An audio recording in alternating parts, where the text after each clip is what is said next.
Donc, crise sanitaire, comment penser le bouleversement de l'ordre habituel de génération?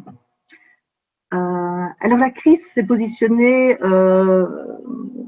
avec un discours catégorisant, un discours clivant.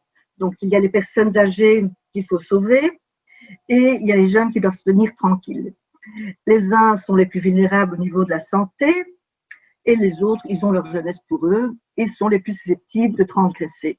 On pourrait y aller encore et encore et encore. Alors, c'est pas nouveau, hein, donc je dirais que ce contexte de crise réactive des stigmatisations et des stéréotypes. On a parlé de jeunesse sacrifiée, moi je parle seulement de jeunesse oubliée. Les jeunes, en fait, ne se sentent pas comme se sacrifiant pour les aînés.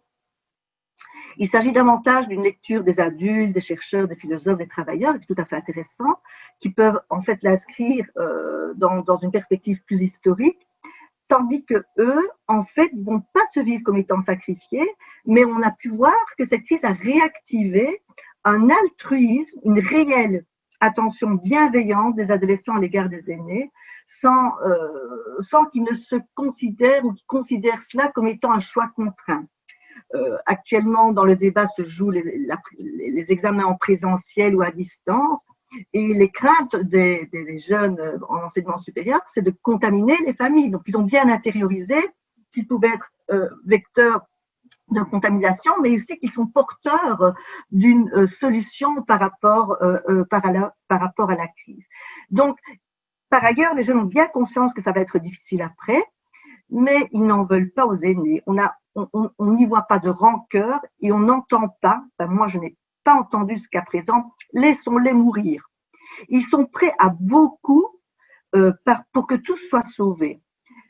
Et surtout, peut-être pas surtout, mais ils ne veulent pas être tenus responsables de la perte de leurs proches. Comme ils ne veulent pas que leurs aînés se sentent coupables des priorités des politiques. On a vraiment beaucoup à apprendre des jeunes. Alors, ce qui en tout cas souligne la capacité des êtres humains, toute catégorie, à se serrer les coudes dans l'adversité. Et je pense qu'on se situe dans une dynamique extraordinaire, une dynamique que l'on peut appeler de don et de contre-don, que l'on peut entendre comme une forme de contrat social basé sur une réciprocité et qui participe au sentiment d'appartenir à une société. Et en ce sens, par cette voie, les jeunes se sentent également valorisés, ils trouvent un sens, ils y trouvent même une forme de dignité de pouvoir, de la sorte, contribuer à la protection des aînés. Et cette vision des choses est très peu relayée au niveau des médias.